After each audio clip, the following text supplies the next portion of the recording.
সূরাতুল ইনশিকাকের ৬ নম্বর আয়াত, যেখানে আল্লাহ তাআলা ইরশাদ করছেন, ইয়া আইয়ুহাল ইনসানু ইন্নাকা কাদিহুন ইলা রাব্বিকা কাদহান ফামুলাকি।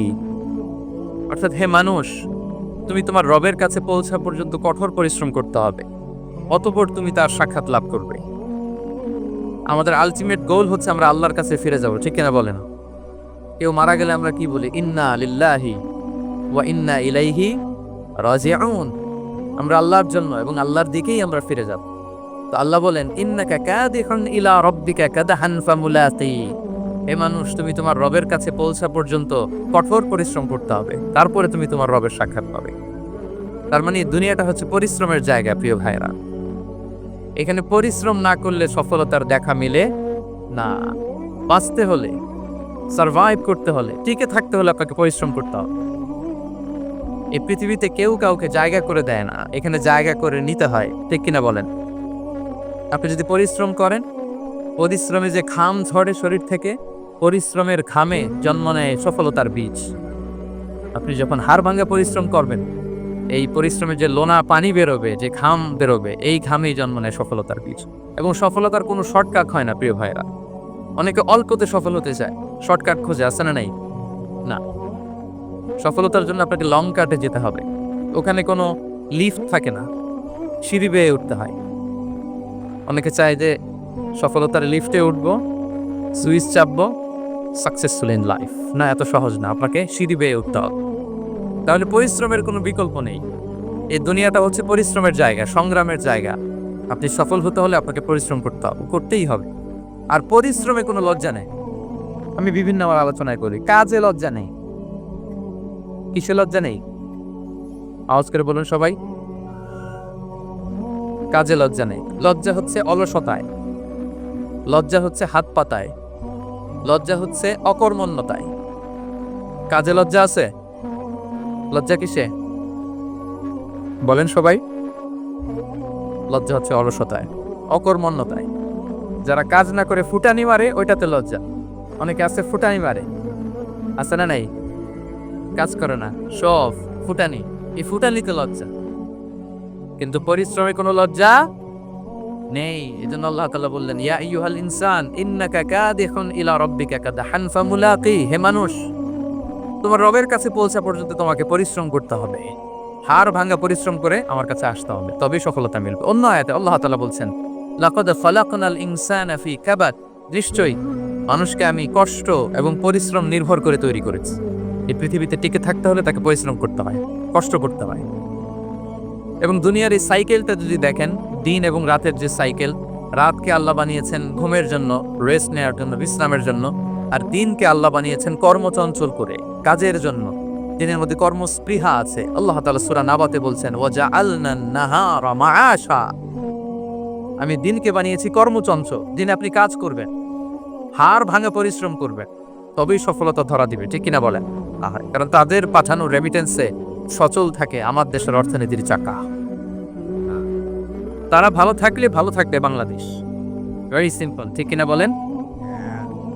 আমার যে ভাইটা পরিচ্ছন্নতা কর্মী, রাস্তা ক্লিন করে, এয়ারপোর্টে ওয়াশরুম ক্লিন করে, একজন পরিচ্ছন্নতা কর্মী, তারও 20 থেকে 30,000 টাকা বাংলাদেশে ঢোকে প্রতি মাসে। আপনি চিন্তা করতে পারেন? 6টা মাস যদি রেমিটেন্স বন্ধ হয়, শ্রীলঙ্কার চেয়েও খারাপ অবস্থায় বাংলাদেশে চলে যাবে। Just only 6 months. ভয়ঙ্কর অবস্থা হবে বাংলাদেশে। এটা আল্লাহর পক্ষ থেকে একটা স্পেশাল রাহমা, মার্সি এন্ড ব্লেসিংস, যা আমাদের রিজিকের তাগিদায় সারা বিশ্বে যে কাজ করতে হয়। আমরা কাজ করি আর দেশে টাকা পাঠাই, আর সচল থাকে আমার দেশের অর্থনীতির চাকা, আলহামদুলিল্লাহ পড়ে। সো বাংলাদেশের গভর্নমেন্টকে আমি বিনীত অনুরোধ জানাবো, শ্রম মন্ত্রণালয়কে অনুরোধ জানাবো, এয়ারপোর্ট অথরিটিকে অনুরোধ জানাবো, আমার শ্রমজীবী ভাইদের সাথে ভালো আচরণ করুন, তাদের সাথে কোঅপারেট করুন। বিশেষ করে যতগুলো দূতাবাস আছে সারা বিশ্বে, বাংলাদেশের যে মিশনগুলো, দূতাবাসগুলো, আমার শ্রমজীবী ভাইদের যে কোনো কাজকে অগ্রাধিকার ভিত্তিতে আপনারা সার্ভিস দিন। এটা দিতেই হবে, ঠিক কিনা বলেন? তারা ভালো থাকলে ভালো থাকবে বাংলাদেশ। সেজন্য শ্রমের কোনো বিকল্প নাই। নিজ হাতে উপার্জিত অর্থ, নিজ হাতে উপার্জিত কামাই, এটা শ্রেষ্ঠ কামাই। তো আলহামদুলিল্লাহ, আজকের অডিয়েন্সের মধ্যে শ্রমজীবী ভাইয়েরা বেশি, আলহামদুলিল্লাহ পড়ে। এটা আমাদের সৌভাগ্য। এই যে বাংলাদেশে এখন চাকরি নাই, চাকরির বাজার মন্দা, মাস্টার্স পাস করে বেকার, টোটো কোম্পানির ম্যানেজার, এরকম আছে না নাই? তার বিপরীতে আল্লাহ তাআলা আপনাকে মালয়েশিয়া নিয়ে আসছে। প্রতি মাসে আপনি টাকা পাঠান, আলহামদুলিল্লাহ। আপনি বাংলাদেশের যে উন্নয়ন, বাংলাদেশের যে ডেভেলপমেন্ট, এই যে স্মার্ট বাংলাদেশ বলে বলে মন্ত্রীরা মুখে ফেনা তুলে ফেলে, এটার গর্বিত অংশীদার আপনি, ঠিক কিনা বলে? আপনি গর্বিত অংশীদার। You are the contributor, you are the real contributor. আপনার অবদানে বাংলাদেশ আজকে সচল, আলহামদুলিল্লাহ। সো মন ছোট করার কোনো সুযোগ নেই। নিজ হাতে উপার্জিত কামাই, এটা পৃথিবীর শ্রেষ্ঠ কামাই, আলহামদুলিল্লাহ। পরিশ্রমের মাধ্যমে যে উপার্জন, এটাকে ইসলাম আমাদেরকে উৎসাহিত করে। শুধু নামাজ, রোজা, জিকির এগুলো নিয়ে ইসলাম আমাদেরকে পড়ে থাকতে বলেনি। কোরআনিক অর্ডার হচ্ছে আপনার নামাজ শেষ, আপনি বেরিয়ে পড়বেন, কাজে বেরিয়ে যাবেন। ফাইদা কুদিয়াতিস সলাতু ফান্তাশিরু ফিল আরদি ওয়াবতাগু মিন ফাদলিল্লাহ। বিধানটা কার বলুন? আওয়াজ করে বলুন, বিধানটা কার?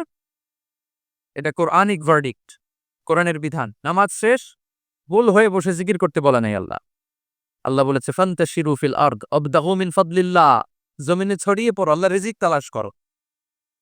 নামাজ শেষ, বেরিয়ে যাবে। কৃষক চলে যাবে মাঠে,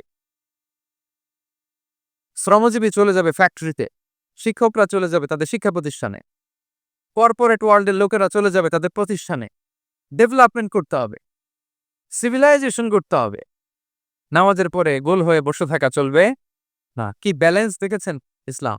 আজান হয়েছে তো মসজিদে আসো, নামাজ শেষ, বেরিয়ে পড়ো, আলহামদুলিল্লাহ। কি ভারসাম্যপূর্ণ ইসলাম। ফাইদা খুদিয়াতিস সলাতু ফান্তাশিরু ফিল আরদ। যখন সালাত শেষ, জাতির উপর কন্ট্রোল নিতে পারবো। আল্লাহু আকবার। এজন্য প্রত্যেকটা নবীকে দিয়েছে। এই বুখারীর বর্ণনা, মা বাআসাল্লাহু নাবিয়্যান ইল্লা রাআল গানাম। আল্লাহ পৃথিবীতে এমন কোন নবী পাঠায় নাই যেই নবীকে দিয়ে আল্লাহ ছাগল চড়ায় নাই। তো বিষ্ণু ইসলাম ছাগল চড়িয়েছেন, অত্যন্ত সুঠাম দেহী ছিলেন, কর্মঠ ছিলেন। তার মানে বিষ্ণু ইসলামও পরিশ্রম করে উপার্জন করেছেন, ঠিক কিনা? ছাগল চড়াতেন, তার বিনিময়ে সামান্য কিছু পারিশ্রমিক নিতেন, মজুরি নিতেন, এতে লজ্জা নাই। এজন্য এই কথা দিয়ে শুরু করেছি যে কাজে লজ্জা নেই। এই তো বিষ্ণু ইসলামের ক্যারিয়ার গেল। আমরা যদি সাহাবাদের জীবনী দেখি, ওনারাও পরিশ্রমী ছিলেন।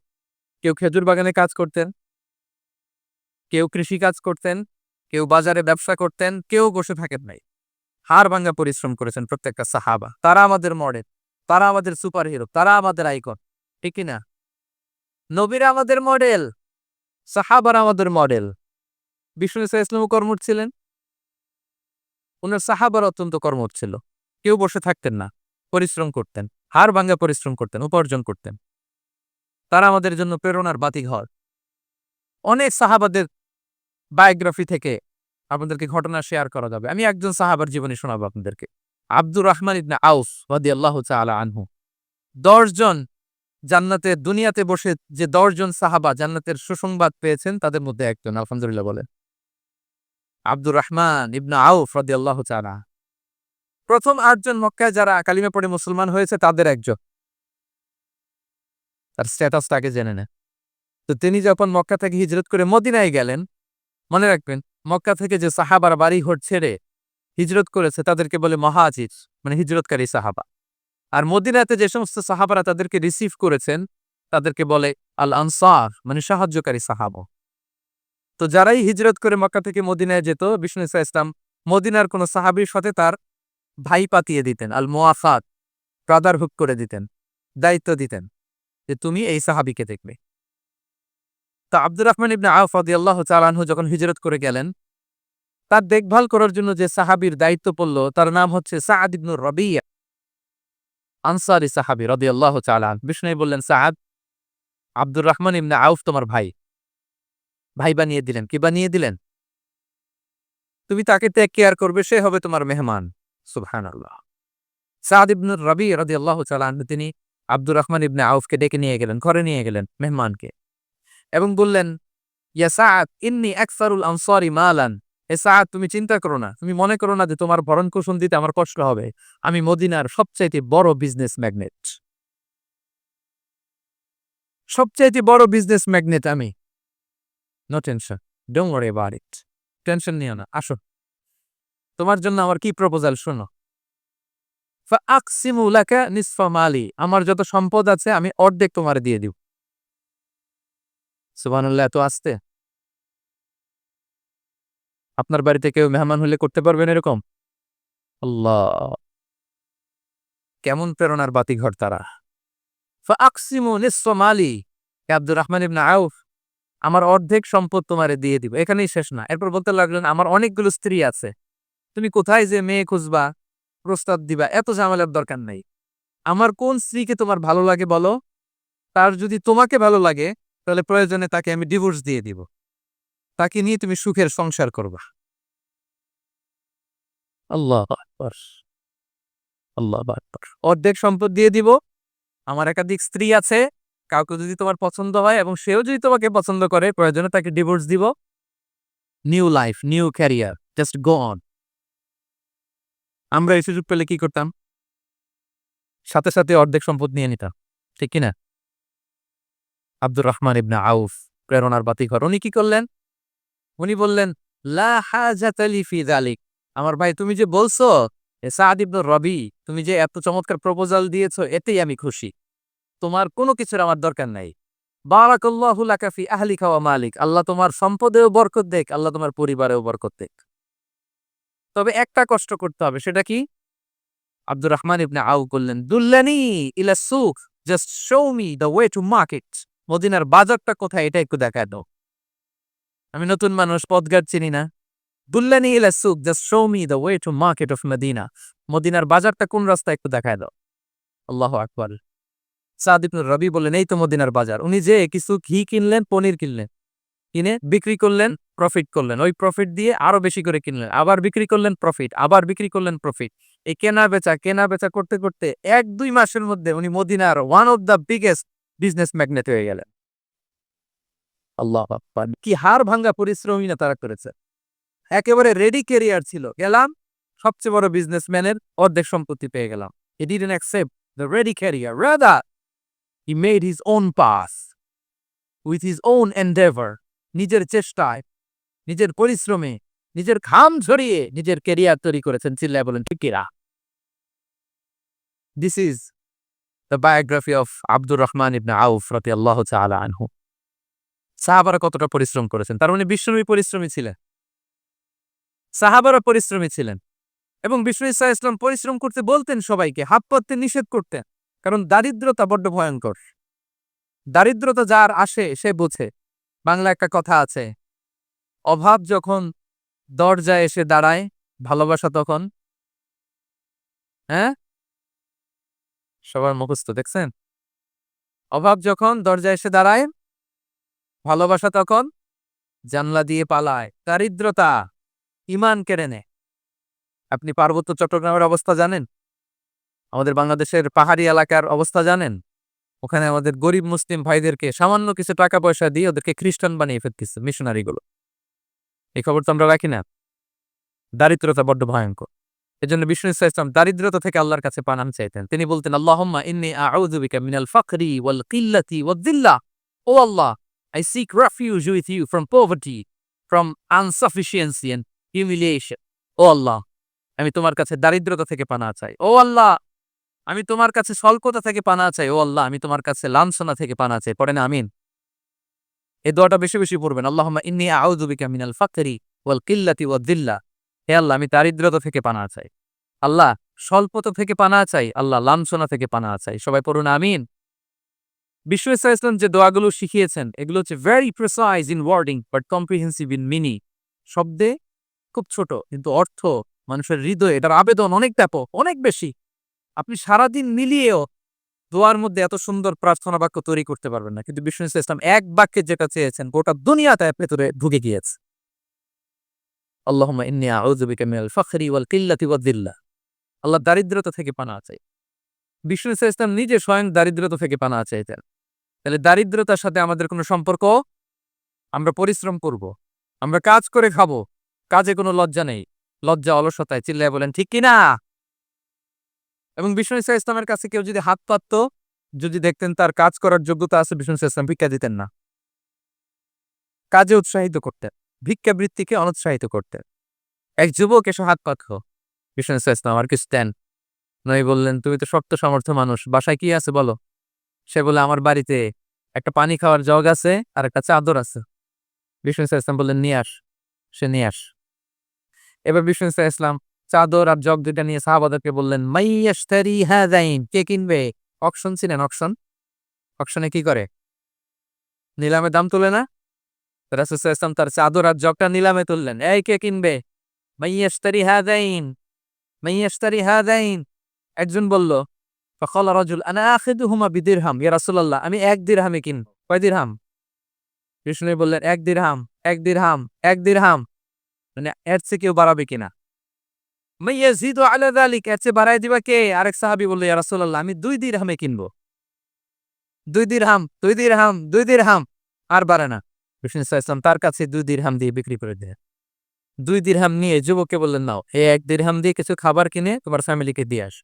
আরেক দিরহাম দিয়ে একটা কুঠার কিনে নিয়ে আস। ওই যুবক কুঠার কিনে আনলো। ফাওয়াদাআ লাহু আর-রাসূলু সাল্লাল্লাহু আলাইহি ওয়াসাল্লাম ইয়াদান, রাসূল সাল্লাল্লাহু আলাইহি ওয়াসাল্লাম নিজ হাতে ওই কুঠারের একটা হাতল লাগাই দিলেন কাপের। শুধু কুঠার দিয়ে তো হবে না, একটা হাতল থাকতে হবে না?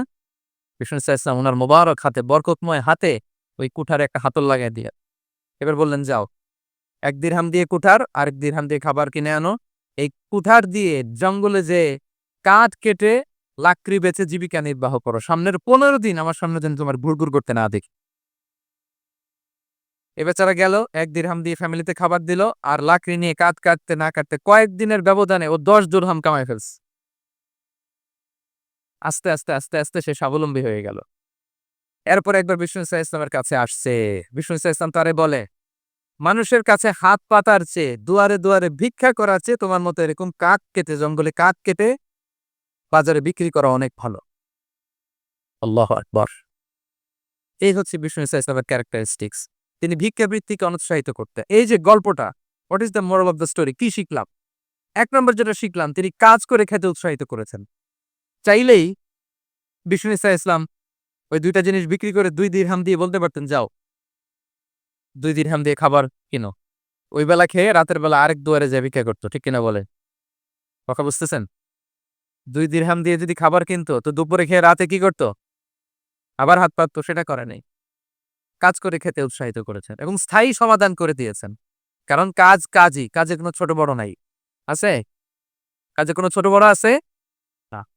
তাহলে ইসলাম আমাদেরকে পরিশ্রমী হতে শিখায়, মুখী হতে শেখায়। ইসলাম কতটা কর্মমুখী ধর্ম দেখেন। বিষ্ণু ইসলাম বলেন, ইন কামাতিস সাআ ওয়া ফি ইয়াদি আহাদিকুম ফাসিলা, কেউ যদি দেখে কিয়ামত হয়ে যাচ্ছে, কি হয়ে যাচ্ছে? সবাই বলুন। কেউ যদি দেখে কিয়ামত হয়ে যাচ্ছে আর তার হাতে একটা চারা বীজ আছে, গাছের চারা। কি আছে? গাছের চারা। সে গাছের চারা রোপণ করতে গেছিল, ওদিকে যায় দেখে কিয়ামত শুরু হয়ে গেছে। বিশ্বনবী বলেন, ফাইন ইসতাতাআ আন লা তাকুমা হাত্তা ইয়াগরিসাহা ফালইয়াগরিসহা, সে যদি পারে কিয়ামত হওয়ার আগেই ওটা রোপণ করে দিতে, সে যেন তাড়াতাড়ি করে রোপণ করে দেয়। আল্লাহু আকবার। ইসলাম কতটা কর্মমুখী ধর্ম। কিয়ামত শুরু হইছে, বিষ্ণু বলেন তার উপর কিয়ামত আসার আগে সে যদি চান্স পায়, সারা বিশ্ব যেন রোপণ করে দেয়। আর আমরা এখন আখিরুজ্জামান, দাজ্জাল আসবে, কিয়ামত হয়ে যাবে, 2025 সালেই হবে, এগুলো বলে কাজকর্ম সব বন্ধ করে দিচ্ছে। এরকম ডাকাইতে আছে না নাই? হ্যাঁ বলেন, আছে না নাই? তা আখিরুজ্জামান কি আপনারা এটা শিখায়, এই লেসন শিখায়? আখিরুজ্জামান আসবে, দাজ্জাল আসবে, তো আপনার সমস্যা কি? দাজ্জাল আসবে দেখেই তো আপনাকে বিজনেস করে এমন টাকা কামাইতে হবে যাতে করে দাজ্জাল আসলে আমি আমার অর্থ দিয়ে মুজাহিদিন ভাইদেরকে সহায়তা করতে পারি। দাজ্জাল আসবে তো আপনার প্রবলেম কি? আপনার বডি বিল্ডিং করতে হবে, আপনার ফ্যামিলিকে তারবিয়া দিতে হবে, আপনার সোসাইটিকে সমৃদ্ধ করতে হবে, আপনাকে সভ্যতার কারিগর হইতে হবে। আপনার সব কাজ আপনি আরো বাড়াই দিবেন দাজ্জালের প্রশ্ন আসলে। এখন দাজ্জাল আসবে, 25 সালেই আসবে, 26 সালেই কিয়ামত হবে। কি হবে ক্যারিয়ার দিয়ে? আর কি হবে ব্যবসা করে? এরকম আছে না নাই? এরকম করা যাবে? বিশ্বনবী কি বললেন? কিয়ামত হইতেছে, তুমি দেখতেছো চাক্ষুষ বিলা আয়া, দেখতেছো কিয়ামত হইতেছে, আর তুমি গাছ লাগাইতে গেছিলা। যদি সুযোগ হয় কিয়ামত হওয়ার আগে আগে কি করো? গাছ লাগাও। সুবহানাল্লাহ পড়বেন না? প্রিয় ভাইয়েরা, আমরা যেন পরিশ্রমী হই, আমরা যেন কর্মঠ হই, আমরা যেন অলস না হই। বিষ্ণু ইসলাম অলসতা থেকে আল্লাহর কাছে পানাহ চাইতেন। আল্লাহ আমাদেরকে বোঝার তৌফিক দান করুক। আমরা পড়ি আমিন। আল্লাহর নবী সাল্লাল্লাহু আলাইহি ওয়াসাল্লাম শুধু পরিশ্রম করতে বলেছেন এমন নয়, তিনি পরিশ্রমীদেরকে পছন্দ করতেন। এক সাহাবীর সাথে তিনি মুসাফা করলেন, দেখলেন হাতটা বড্ড খসখসে। তিনি শ্রমিক, শ্রমজীবী সাহাবী। এটা যখন তিনি শুনতে পেলেন, তিনি পরম মমতায় আলতো করে ওই শ্রমিক সাহাবীর হাতে তিনি চুমু খেলেন। আল্লাহু আকবার।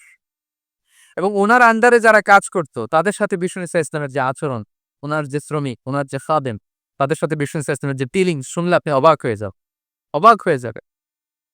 আপনি কারো ব্যাপারে যদি রিয়েল ইনফরমেশন চান, আপনি কয়েকটা জায়গায় নক করতে হবে। ১ নাম্বার ধরেন যে একজন বড় সাহেব, তার আসল তথ্য যদি চান, তার বউকে জিজ্ঞেস করেন। কারে জিজ্ঞেস করবেন?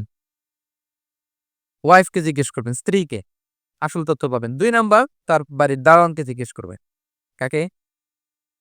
৩ নাম্বার তার ঘরের কাজের বুয়া। সব জানে উনি। এই কাজের বুয়া থেকে রিপোর্ট নেবেন, ঘরে যে কাজ করে। ৪ নাম্বার তার ড্রাইভার, দারোয়ান, কাজের বুয়া, ওয়াইফ, এদের কাছ থেকে যদি আপনি জিজ্ঞেস করেন, ফলের বিড়াল বেরিয়ে আসবে। ঠিক কিনা বলেন? তা আসেন বিষ্ণু ইসা ইসলামের যে খাদেম, কর্মচারী, তারা একটু জিজ্ঞেস করি বিষ্ণু ইসা ইসলামের আচরণ কেমন ছিল। বিষ্ণু ইসা ইসলামের খাদেমের নাম হচ্ছে আনাস রাদিয়াল্লাহু আনহু। আলহামদুলিল্লাহ। খাদিমুর রাসূলিল্লাহ, বিষ্ণু ইসা ইসলামের খাদেম। আসেন ওনাকে জিজ্ঞেস করি যে বিষ্ণু ইসা ইসলামের আচরণ কেমন ছিল। আনাস রাদিয়াল্লাহু তাআলা আনহু বলেন, খাদিমতুন নাবিয়্যা ১০ সিনিন। আমি বিষ্ণু ইসা ইসলামের ১০ বছর খেদমত করেছি, ১-২ বছর না। ১০ বছর বিষ্ণু ইসা ইসলামের খেদমতে আমি নিয়োজিত ছিলাম। ফামা ক্বালা লি লিমা সানা'তা ওয়ালা লিমা লা সানা'তা। ১০ বছরের মধ্যে একদিনও কখনো বলে নাই, "এ আনাস এটা কেন করলা? এই আনাস এমনটা কেন হলো? এটা কেন করলা না?" একদিনের জন্য বলে নাই। কেন এটা করছো? কেন এটা করো নাই? এরকম কোনো প্রশ্ন আমাকে কোনোদিন করে নাই। সুবহানাল্লাহ। আনাস রাদিয়াল্লাহু তাআলা আনহু কি ভুল করেন নাই? করছেন। ছোট মানুষ তো, একেবারে ছোট বাচ্চা ছিলেন। উনার আম্মা যখন আনাস রাদিয়াল্লাহু তাআলা আনহুকে নিয়ে আসছে, বিষ্ণু ইসা ইসলাম মক্কা থেকে হিজরত করে মদিনায় আসতেন। সবাই বিশ্বনবীকে ঘিরে ধরল। সবাই বিশ্বনবীকে সালাম দেয়, মুসাফা করে, হাদিয়া দেয়। আনাসের মা চোখের পানি ছাড়ে। বিশ্বনবীর কাছে লজ্জায় এসে বলে, ইয়া রাসূলুল্লাহ, সবাই আপনাকে উপহার দেয়। সবাই আপনাকে হাদিয়া দেয়। আমি আপনারে কি হাদিয়া দেব? হাদিয়া দেওয়ার মতো কিছু নাই। আমার এই কলিজার টুকরা আনাস ছাড়া। আমি আনাসকেই আপনারে হাদিয়া দিয়ে দিলাম। ইয়াখদুমুকা ইয়া রাসূলুল্লাহ। হে নবী, আনাস আপনার খেদমত করবে। আপনার অজুর পানি এনে দিবে, আপনার মেসওয়াকটা এনে দিবে, আপনার জুব্বাটা এনে দিবে। আমি আমার কলিজার টুকরা, আমার না ছেঁড়া ধন আনাসকেই আপনারে উপহার দিয়ে দিলাম। আনাস রাদিয়াল্লাহু তাআলা আনহু বিষ্ণু ইসলামের সাথে থাকতেন। অজুর পানি এনে দিতেন, জামা এনে দিতেন। বিষ্ণু বললেন, আনাস আমার ওই জুব্বাটা নিয়ে আসো। ছোট্ট আনাস জুব্বা আনতে যেয়ে মদিনার বাচ্চারা খেলতেছে। আমাদের দেশে যে খেলে, কুতকুত খেলে, চারা খেলে, এইটা খেলে, সেইটা খেলে। ওই খেলাধুলা দেখে নবীর জামা আনার কথা উনি ভুলে গেলেন। বাচ্চাদের সাথে দাঁড়িয়ে খেলা দেখতে আরম্ভ করলেন। এখন সময় গড়িয়ে অনেক হয়ে গেল। আনাসও আসে না, জুব্বাও আসে না। ঘটনা কি? বিষ্ণু ইসলাম বললেন, যাই নিজের জামা নিজে নিয়ে আস। তো বের হলেন, যে দেখে সর্বনাশ, আনাসকে পাঠাইছি জুব্বা আনতে। আনাস দেখি এদিকে খেলার মধ্যে মগ্ন হয়ে আছে। বিষ্ণু ইসলাম কিছুই বললেন না। চুপ করে যে উনিও আনাসের পিছনে এভাবে দাঁড়িয়ে রইলেন, কিছুই বলে না। তো আনাস খেলা একবার এদিকে দেখে, একবার ওদিকে দেখে, একবার এদিকে ঘুরতে ঘুরতে হঠাৎ দেখে পিছনে কে? স্বয়ং বিশ্বনবী। আল্লাহ! বিশ্বনবীরে দেখে তো আনাস রাদিয়াল্লাহু তাআলার কলিজাটা এইখানে চলে আসছে ভয়ে। হায়, হায়! আজকে খবর আছে। হায়, হায়! আমার না জুব্বা আনতে বলছিল।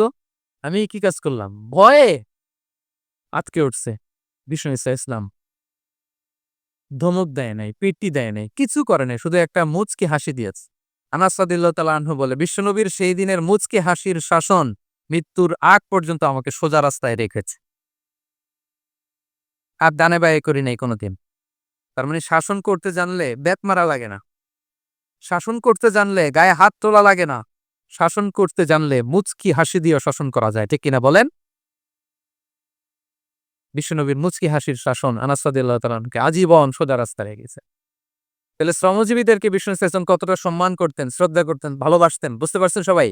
প্রিয় ভাইয়েরা, লেবার রাইটস ইন ইসলাম, ইসলামী শ্রমিকের অধিকার। শ্রমিকদেরকে ইসলাম কমপক্ষে ৭টা অধিকার দিয়েছে। কয়টা?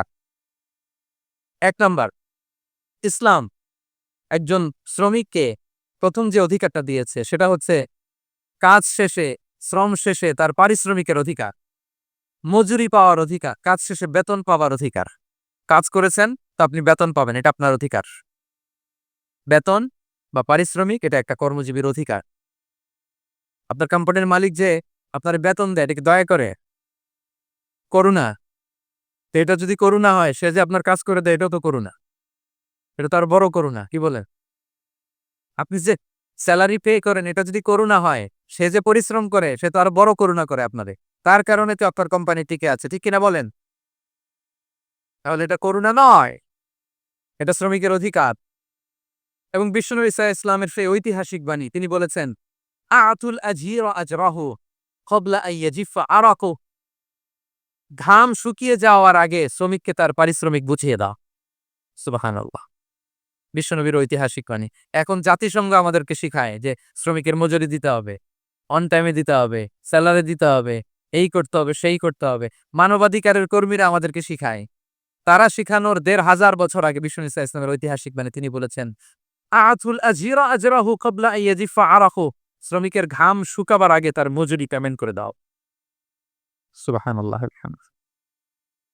ঘাম শুকিয়ে যাওয়ার আগে মানে অন টাইম, দ্রুততম সময়ে শ্রমিককে তার মজুরি দিয়ে দাও, তার বেতন দিয়ে দাও।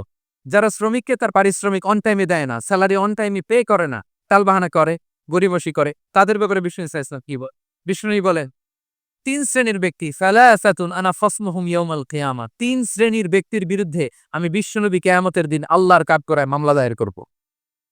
আমি বিশ্বনবী ৩ শ্রেণীর ব্যক্তির বিরুদ্ধে আমি বিশ্বনবী আল্লাহর সুপ্রিম কোর্টের কাঠগড়ায় মামলা দায়ের করব। এর মধ্যে এক শ্রেণীর ব্যক্তি হচ্ছে রজুলুন ইস্তাআজারা আজিরান ফাস্তাওফা মিনহু ওয়া লাম ইউতিহি আজরা। কোন ব্যক্তি যে শ্রমিক নিয়োগ দেওয়ার পরে তার কাছ থেকে কাজ বুঝিয়ে নিয়েছে কিন্তু তাকে তার প্রাপ্য বুঝিয়ে দেয়নি। এরকম ডাকাত আমাদের সমাজে আছে না নাই? কাজ ঠিকই বুঝে নিছে কিন্তু তার প্রাপ্যটা বুঝিয়ে দেয়। বিশ্বনবী বলেন তার বিরুদ্ধে আমি মামলা দায়ের করব। প্রিয় ভাইরা, বুঝে থাকলে উত্তর দেন। বিশ্বনবী যার বিরুদ্ধে মামলা দায়ের করবে তার জান্নাত তো একেবারে ডাইরেক্ট, তাই না? হ্যাঁ, সুন্দর বলছে একজন, তার কোনো জামিন নাই। ঠিক কিনা বলেন? বিশ্বনবী যার বিরুদ্ধে মামলা দায়ের করেছে তার জান্নাতে যাওয়া তো দূর কি বাত, সে জান্নাতের ঘ্রাণও তার নাকে ঢুকবে না। চিল্লায় বলেন ঠিক কিনা? এজন্য খবরদার, শ্রমিককে তার শ্রম নেয়ার পরে তার পারিশ্রমিক দিয়ে দেন, তার ঘাম শুকিয়ে যাওয়ার আগে মানে অন টাইম। এটা নিয়ে কোনো টালবাহানা করা যাবে, তাহলে বিশ্বনবী তার বিরুদ্ধে মামলা দায়ের করবে। তার মানে ১ নম্বর অধিকার বুঝে পেয়েছেন? আপনি যে কাজ করেন, কাজের বিনিময়ে যে পারিশ্রমিক পান, যে স্যালারি পান, এটা আপনার অধিকার। এটা করুণা নয়, এটা অনুকম্প নয়, এটা কোনো দয়া নয়। It's your right. এটা আপনার অধিকার। আওয়াজ করে বলুন তো গলা ফুলিয়ে, এটা আপনার কি? ২ নাম্বার, একটা শ্রমিককে ইসলাম যে অধিকার দেয় সেটা হচ্ছে চুক্তি মাফিক সকল সুযোগ সুবিধা প্রাপ্তির অধিকার। অর্থাৎ একজন এমপ্লয়ার যখন তার এমপ্লয়িকে নিয়োগ করে একটা এমপ্লয়মেন্ট কন্ট্রাক্ট থাকে না? এমপ্লয়মেন্ট কন্ট্রাক্ট বোঝেন তো? একটা চুক্তিপত্র থাকে, এখানে ফিক্স করা থাকে ওয়ার্কিং আওয়ার্স, কয় ঘন্টা আপনি কাজ করবেন, আপনার জব স্পেসিফিকেশন কি করবেন কি করবেন না, আপনার স্যালারির ব্যাপারে থাকে কত স্যালারি দিবে, কখন দিবে, আবার আপনি ওভারটাইম করলে এক্সট্রা পে করবে, আপনি রেগুলার কাজ করলে ঘন্টায় পার আওয়ার 20 রিঙ্গিট, ওভারটাইম করলে 40 রিঙ্গিট। তারপর আপনি কখন ব্রেক নিবেন, একটা ব্রেক থাকে না যে এই টাইমে একটা ব্রেক দিতে হবে, এগুলো মিউচুয়াল আন্ডারস্ট্যান্ডিং এ এমপ্লয়মেন্ট কন্ট্রাক্টে থাকে। আপনি হলিডে কখন করবেন, ছুটি থাকতে হবে। টানা ৭ দিন কাজ করানো যাবে বলেন? না। আন্তর্জাতিকভাবে এটা নিষিদ্ধ। টানা ৭ দিন কোনো কাজ নাই। ১ দিন তার হলিডে থাকতে হবে। তার অ্যানুয়াল লিভ থাকতে হবে। Right to rest and leisure, বিশ্রামের একটা সময় লাগবে। এই যে ১লা মে আন্তর্জাতিক শ্রমিক দিবস, এটা শুরু হয়েছে কিভাবে? ইউনাইটেড স্টেটস অফ আমেরিকার শিকাগোতে ১৯৮৬ সালে এই কাজের বিরুদ্ধেই তারা আন্দোলন করেছিল। টানা ৭ দিন তাদেরকে দিয়ে গাধার মতো খাটুনি খাটাতো। দাসের মতো তাদের সাথে আচরণ করা হতো। তারা আন্দোলন শুরু করেছিল। ৮ জনকে গুলি করে নিহত করা হয়েছিল। সেখান থেকে এই মে দিবস। কিন্তু বিষ্ণু ইসা ইসলাম ১৫০০ বছর আগে এই শ্রমিকদের অধিকারের ব্যাপারে সোচ্চার ছিলেন। আলহামদুলিল্লাহ বলে। তাহলে right to rest and leisure, UDHR, universal declaration for human rights, এগুলো সব নির্ধারিত আছে। তার মানে একজন শ্রমিকের ২ নম্বর অধিকার হচ্ছে চুক্তি অনুযায়ী সকল সুযোগ সুবিধা প্রাপ্তির অধিকার। আপনার চুক্তি করছেন আপনি এটা দিবেন, কিন্তু কাজের পরে আপনি ফ্যাসিলিটি দিচ্ছেন না, এটা করা যাবে বলেন? করা যাবে?